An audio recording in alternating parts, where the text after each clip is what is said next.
नमस्कार, बुलेटिन में आपका स्वागत है और मैं आपके साथ हिमानी। बुलेटिन का आगाज करेंगे एक बड़ी खबर के साथ। रायपुर से इस वक्त की बड़ी खबर, पीएम मोदी की मां हीराबेन का स्वास्थ्य खराब।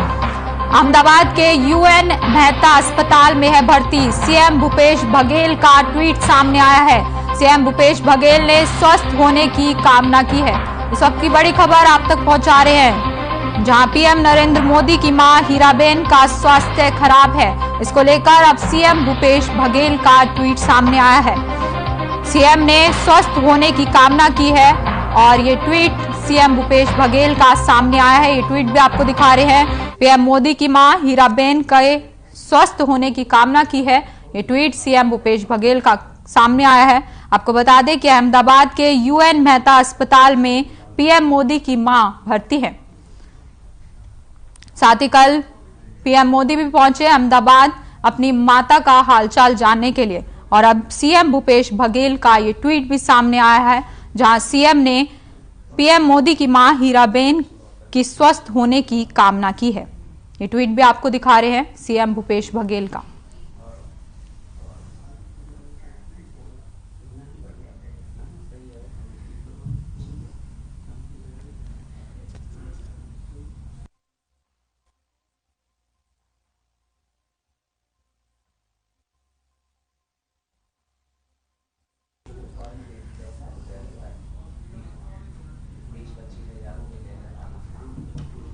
वहीं राजभवन और राज्य सरकार के बीच आरक्षण बिल को लेकर चल रही तल्खी के बीच एक पत्र सामने आया है। वायरल हो रहे इस पत्र में राज्य सरकार के आरक्षण बिल को लेकर दिए गए जवाब और राज्यपाल विधि सलाहकार को लेकर की जा रही टिप्पणी का जिक्र है। 4 फेज के इस पत्र में राज्यपाल के अधिकार का भी जिक्र है।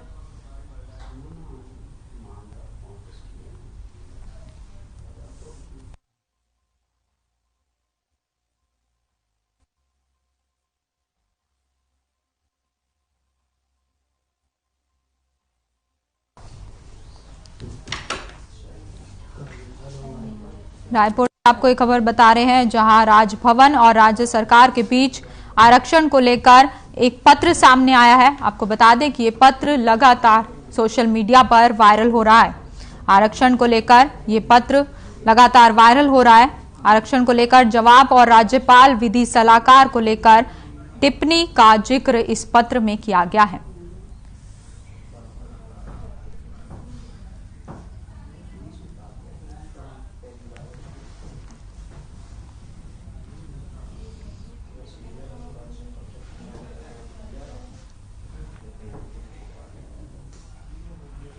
इस बीच रायपुर से एक बड़ी खबर सामने आ रही है। कांग्रेस संचार प्रमुख सुशील आनंद शुक्ला का बड़ा बयान सामने आया है। राजभवन से जारी पत्र पर बयान दिया है। बीजेपी नेताओं के बयानों का अनुसरण राजभवन से होता है। उन्होंने कहा, राजभवन की मर्यादा स्वयं गिर रही है। राज्यपाल अनुसुईया उइके ने कहा था, आरक्षण विधेयक संशोधन लाया जाए, मैं उस पर खुद हस्ताक्षर करूंगी।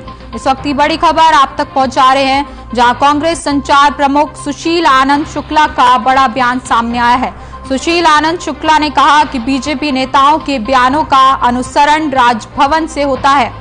साथ ही उन्होंने कहा कि राज्यपाल अनुसुईया उइके ने कहा था, आरक्षण विधेयक संशोधन लाया जाए, मैं हस्ताक्षर खुद करूंगी। इस वक्त की बड़ी खबर आप तक पहुंचा रहे हैं रायपुर से, जहां कांग्रेस संचार प्रमुख सुशील आनंद शुक्ला का ये बड़ा बयान सामने आया है।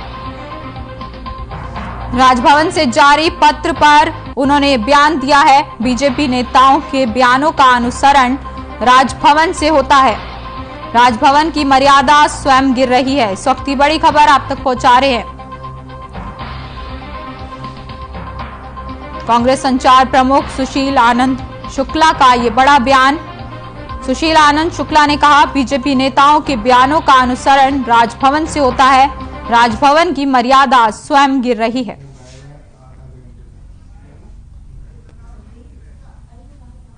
देखिए, बृजमोहन अग्रवाल प्रेस कॉन्फ्रेंस करते हैं। उनके प्रेस कॉन्फ्रेंस के कुछ घंटों के अंदर ही राजभवन की तरफ से स्पष्टीकरण आ जाता है। इसका क्या असर है? भारतीय जनता पार्टी के नेता बयानबाजी करते हैं, राजभवन की तरफ से वैसा ही आचरण आ जाता है। महामहिम राज्यपाल ने तो खुद कहा था ना कि विशेष सत्र बुला के आरक्षण संशोधन विधेयक लाया जाए, मैं उसी दिन हस्ताक्षर करूंगी।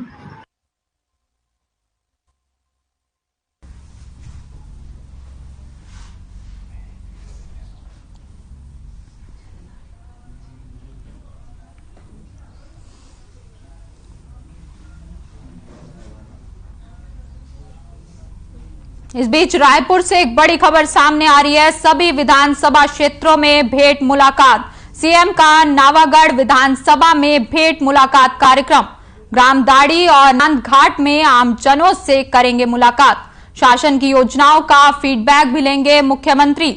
अब तक 59 विधानसभा क्षेत्रों का दौरा हो चुका है पूरा।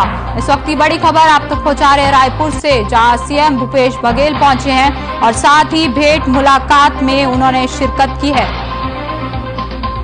ग्रामदाड़ी और नांदघाट में आमजनों से मुलाकात करेंगे। शासन की योजनाओं का भी फीडबैक लेंगे सीएम भूपेश बघेल। इस वक्त की बड़ी खबर आप तक पहुंचा रहे हैं रायपुर से। सीएम भूपेश बघेल भेंट मुलाकात कार्यक्रम में पहुंचे हैं। ग्रामदाड़ी और नांदघाट में आमजनों से करेंगे मुलाकात। शासन की योजनाओं का भी फीडबैक लेंगे मुख्यमंत्री। आपको बता दें कि अब तक 59 विधानसभा क्षेत्रों का दौरा कर चुके हैं सीएम भूपेश बघेल।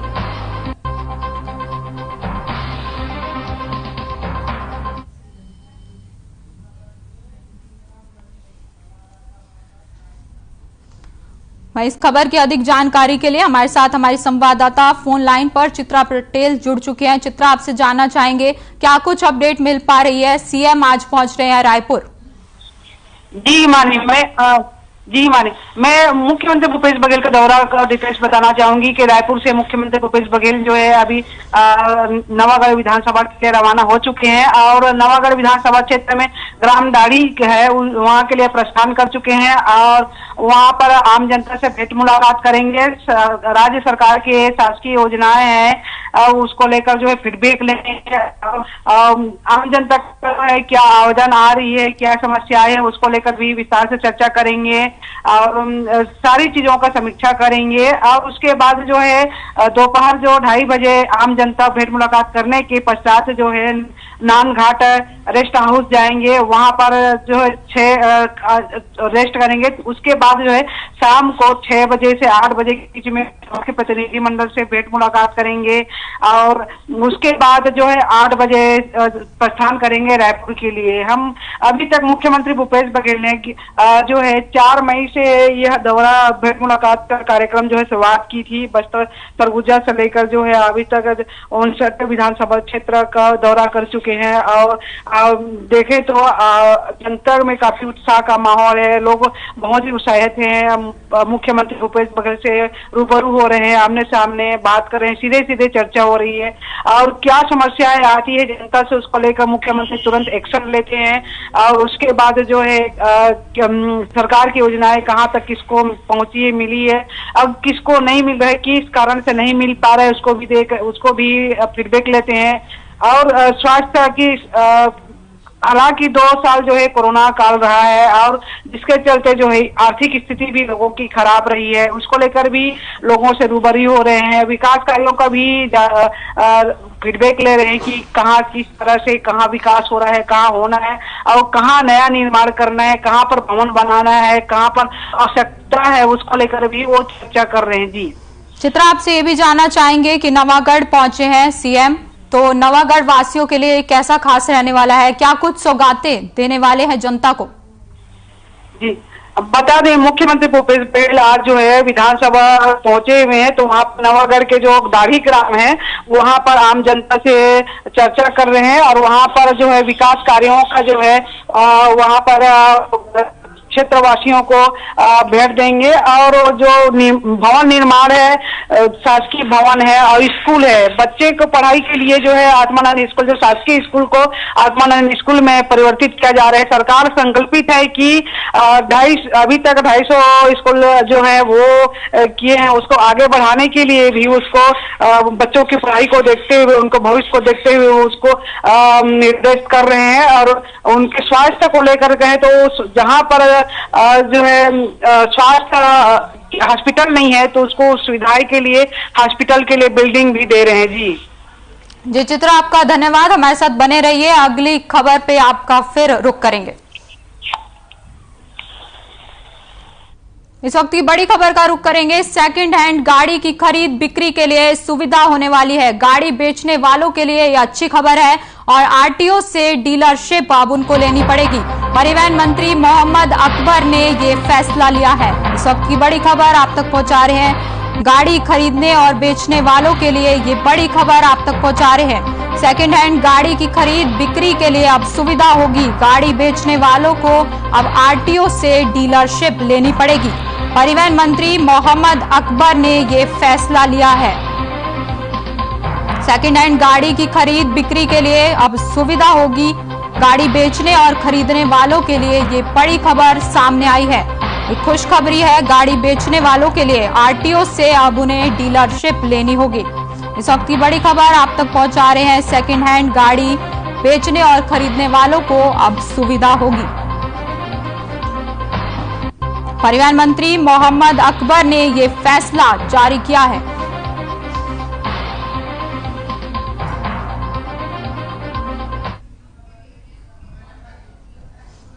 मैं इस खबर की अधिक जानकारी के लिए हमारे साथ चित्रा पटेल हमारी संवाददाता जुड़ी हुई हैं। चित्रा, आपसे जानना चाहेंगे क्या कुछ ज्यादा जानकारी मिल पा रही है?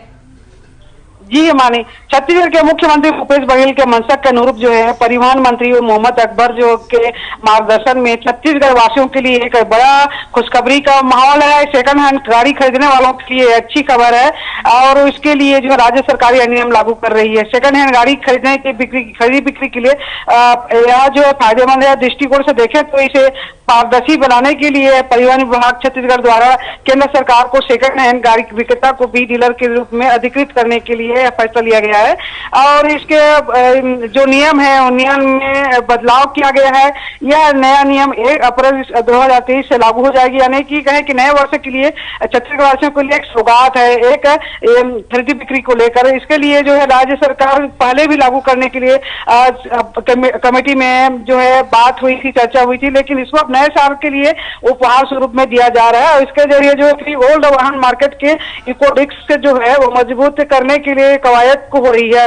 अब प्री ओल्ड गाड़ी का बाजार मुख्य धारा में सम्मिलित हो जाएगा तो इसी तरह से वित्तीय सुविधाओं का जो है सीधे लाभ मिल सकेगा। जी चित्रा, आपसे ये भी जानना चाहूंगी कि अक्सर ऐसी घटनाएं सामने आती है जिसमें चोरी की गाड़ियां फर्जी तरीके से खरीदी जाती है। क्या अब उस पर इस नियम के आने के बाद लगाम लग पाएगा? जी निश्चित, इसी को ध्यान में जो चोरी हो जाती है इसको ध्यान में रखते हुए यह नियम लागू किया जा रहा है और यह नियम लागू होने के बाद इस तरह से जो समस्या आ रही है उसको उसमें जरूर ही उस पर स्टॉप लगेगी और सेकंड हैंड वाहन विक्रेता अब क्रेता से गाड़ी खरीद कर जो है कानूनी रूप से अपने पास स्टॉक में रख सकेंगे और जरूरत के अनुसार जो है गाड़ी के समस्त कार्य जैसे नवीनीकरण है, पंजीकरण है, प्रमाण पत्र नवीनीकरण अथवा पंजीयन प्रमाण पत्र, अन्य जो जाति अन्य दूसरी प्रति जो प्रमाण पत्र, बीमा, वाहन के स्वामित्व के अंतरण के हेतु जो होता है उसके ध्यान में रखते हुए यह फैसला लिया गया है। जी चित्रा, आपका बहुत बहुत धन्यवाद हमारे साथ जुड़ने के लिए और अहम जानकारी हमारे तक साझा करने के लिए। चलिए खबरों में आगे बढ़ते हैं। दुर्ग शहर में स्टेशन रोड पर डिवाइडर को हटाने के लिए व्यापारियों ने नगर आयुक्त को ज्ञापन सौंपा है। आपको बता दें कि दुर्ग नगर निगम आयुक्त लोकेश चंद्र काकर को अपनी मांगों के लिए ज्ञापन सौंपा गया। उन्होंने कहा कि डिवाइडर के कारण हमें दिक्कतों का सामना करना पड़ रहा है, जिसके चलते रोड में जाम भी लग जाता है। अधिकतर ग्राहक अपनी गाड़ियों से आवागमन करते हैं। अगर वह हमारी दुकान के सामने गाड़ियां खड़े करते हैं तो जाम की स्थिति बन जाती है, जिसके चलते दूसरे ग्राहक अपनी गाड़ियां खड़ी नहीं कर सकते हैं और आए दिन डिवाइडर से एक्सीडेंट हो रहे हैं। अभी तक उस डिवाइडर के चलते लगभग 20 से 25 गाड़ियों के एक्सीडेंट हो चुके हैं। इंदिरा मार्केट से शिवम मॉल तक के जो व्यापारी हैं उन लोगों ने आज ज्ञापन सौंपा है। उनका कहना है कि चूंकि बीच में डिवाइडर है उसके कारण उनका व्यापार प्रभावित हो रहा है। वो चाहते हैं कि डिवाइडर हटाया जाए। तो इसके संबंध में हमने कहा है कि उसमें परीक्षण किया जाएगा और संभवतः रोड पीडब्ल्यूडी की है, डिवाइडर भी उनके द्वारा ही निर्मित किया गया है। तो शासन जैसा निर्णय लेगी उसके आधार पर कार्रवाई की जाएगी। डिवाइडर बनने से वो सड़क एक तो इतनी चौड़ी नहीं है कि वहाँ डिवाइडर बनाया जाना उचित होता, लेकिन ये शुरू से अविवेकपूर्ण कार्य हुआ है। और उस समय भी व्यापारियों ने दबाव बनाया था, विरोध किया था, लेकिन उनके विरोध को दबा दिया गया और इस प्रकार और डिवाइडर बन गया। लेकिन अब 5 साल में हर व्यापारी महसूस कर रहा है कि इस लाइन का व्यापार चौपट हो गया है और कोई भी कार वाला इधर आना नहीं चाहता। अपने जो व्यापारी हैं स्टेशन रोड के, जो कि पटेल चौक से लेके अपना शिवम माल तक के जो रोड में डिवाइडर बनाया गया है, उसके बाद का डिवाइडर तो समझ में आता है, पर इसके बीच का जो रोड का जो मापदंड होता है डिवाइडर बनाने का, उसकी पूरी मापदंड का पालन ना करके बीच में डिवाइडर बना दिया गया है। उसके कारण हो ये रहा है कि दुकानदारों का व्यापार तो ठप हो रहा है, लोगों को आने जाने में भी आए दिन जाम का स्थिति का सामना करना पड़ता है।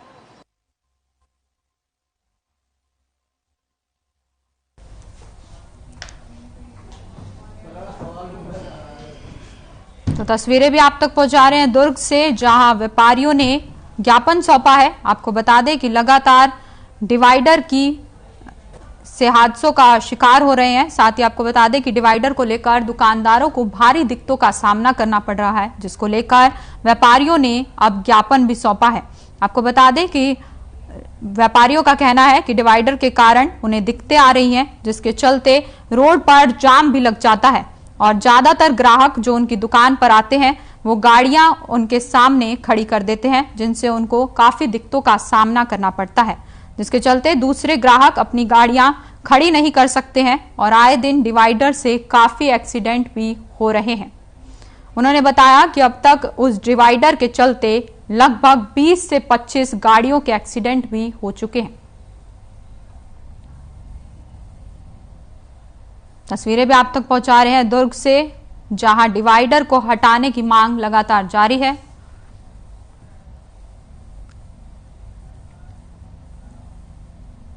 इस बीच रायपुर से एक बड़ी खबर सामने आ रही है, जहां भारतीय जनता पार्टी की प्रेस वार्ता जारी है। आरक्षण को लेकर प्रेस वार्ता कर रही है बीजेपी। आदिवासी समाज का आरक्षण 32% से 20%, सरकार से श्वेत पत्र जारी करने की रखी है मांग। कांग्रेस सरकार को बताया करियर किलर सरकार। पूर्व मंत्री बृजमोहन अग्रवाल मौजूद हैं, मीडिया प्रभारी अमित चिमनानी भी मौजूद हैं, अनुसुईया जाति मोर्चा अध्यक्ष नवीन मार्कंडे भी यहां पर मौजूद हैं, सह प्रभारी अनुराग अग्रवाल पीसी में मौजूद हैं। इस वक्त की बड़ी खबर आप तक पहुंचा रहे हैं रायपुर से, जहां बीजेपी की प्रेस वार्ता लगातार जारी है।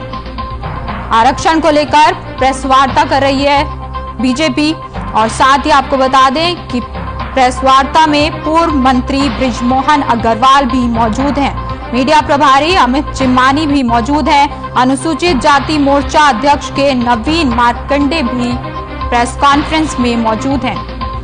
आदिवासी समाज का आरक्षण 32% से 20% और इसी आरक्षण के मुद्दे को लेकर प्रेस वार्ता कर रही है बीजेपी। इस वक्त की बड़ी खबर आप तक पहुंचा रहे हैं भारतीय जनता पार्टी राजधानी रायपुर में प्रेस वार्ता कर रही है। आरक्षण को लेकर प्रेस वार्ता लगातार जारी है।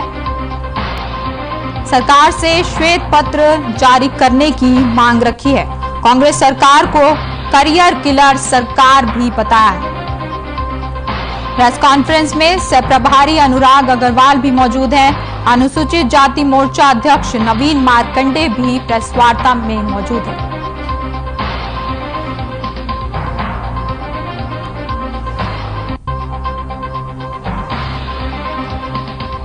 रायपुर से आप तक ये बड़ी खबर पहुंचा रहे हैं, जहां भारतीय जनता पार्टी की प्रेस वार्ता लगातार जारी है। आरक्षण मुद्दे को लेकर प्रेस वार्ता कर रही है बीजेपी। पूर्व मंत्री बृजमोहन अग्रवाल, मीडिया प्रभारी अमित चिमनानी भी मौजूद हैं। कांग्रेस सरकार को बीजेपी ने करियर किलर सरकार बताया है। रायपुर से इस वक्त की बड़ी खबर और अहम जानकारी आप तक पहुंचा रहे हैं, जहां बीजेपी की प्रेस वार्ता लगातार जारी है। आरक्षण को लेकर प्रेस वार्ता कर रही है बीजेपी।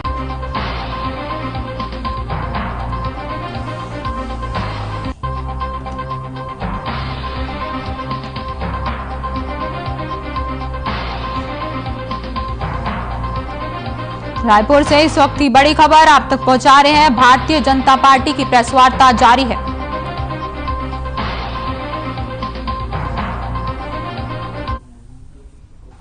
कांग्रेस सरकार लगातार एक के बाद एक राज्यपाल पर आरक्षण के मामले को लेकर हमला बोल रही है। इस बार राज्य सरकार के संस्कृति मंत्री अमरजीत सिंह ने भी राज्यपाल पर जोरदार हमला बोला है। संस्कृति मंत्री अमरजीत भगत ने कहा कि अगर सरकार के 10 सवालों के जवाब से आप असंतुष्ट नहीं हुए हैं तो उस बिल को वापस कर दे। साथ ही उन्होंने राज्यपाल से आरक्षण बिल पर साइन करने का आग्रह भी किया है। ये बातें मंत्री अमरजीत भगत ने RNTV के ब्यूरो चीफ चित्रा पटेल से की है। आरक्षण मुद्दा जो छत्तीसगढ़ में राजभवन में अटकी है, हमारे साथ बात करने के लिए छत्तीसगढ़ संस्कृति मंत्री अमरजीत भगत मौजूद हैं।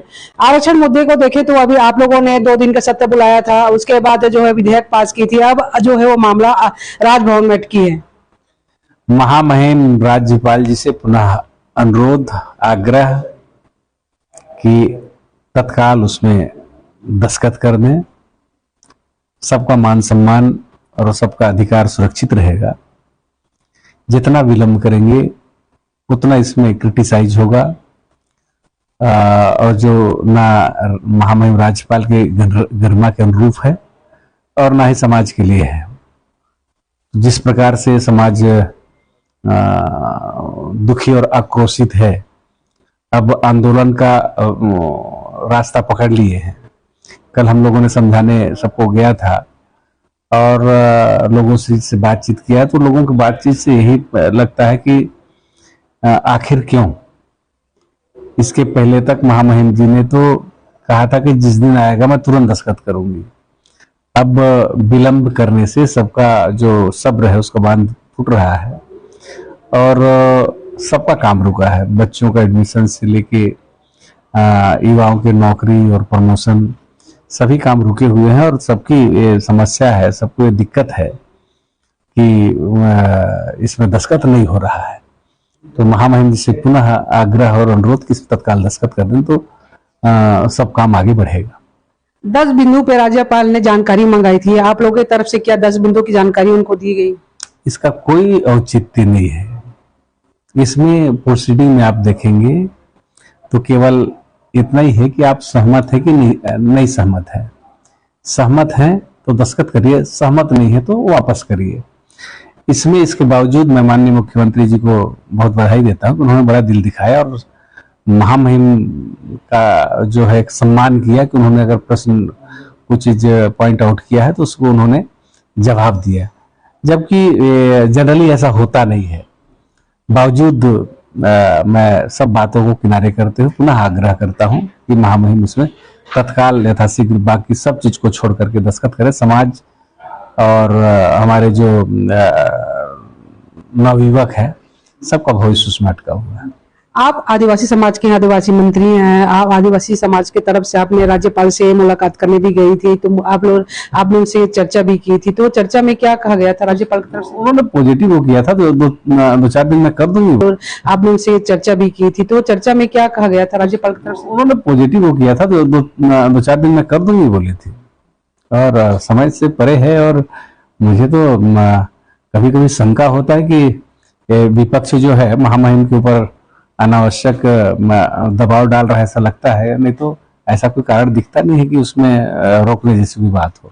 अब आप लोग की क्या कदम होंगे, क्या रणनीति होगी आगे? देखिए वो तो आपस में तय करेंगे कि आगे का रणनीति क्या रहेगा, लेकिन हर स्थिति में आदिवासी समाज का जो उनका अधिकार हो मिले उनको। आप लोग अभी 3 जनवरी को महारैली निकालने की तैयारी भी कर रहे हैं? बिल्कुल।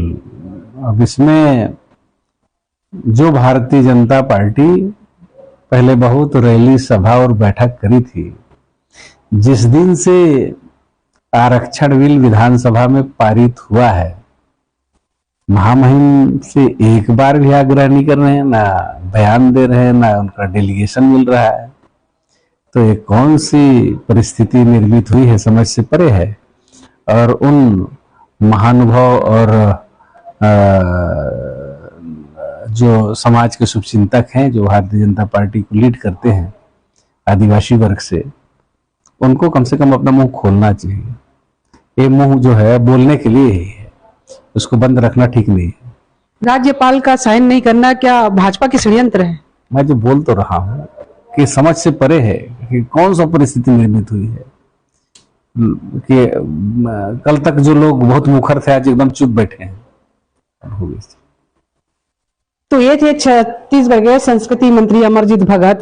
इन्होंने जैसे बताया कि आरक्षण मुद्दे को लेकर भाजपा जो है षड्यंत्र कर रही है, राजनीति कर रही है, राजभवन को राजनीतिक जो है राजनीतिक रूप दे रही है। इसको लेकर जो है विधेयक में साइन होने को लेकर कांग्रेस जो है 3 जनवरी को महारैली निकालने की तैयारी में जुट चुकी है। कैमरा पर्सन के साथ में चित्रा पटेल, आर्यन न्यूज, रायपुर। फिलहाल इस बुलेटिन में इतना ही। आप बने रहिए हमारे साथ। नमस्कार।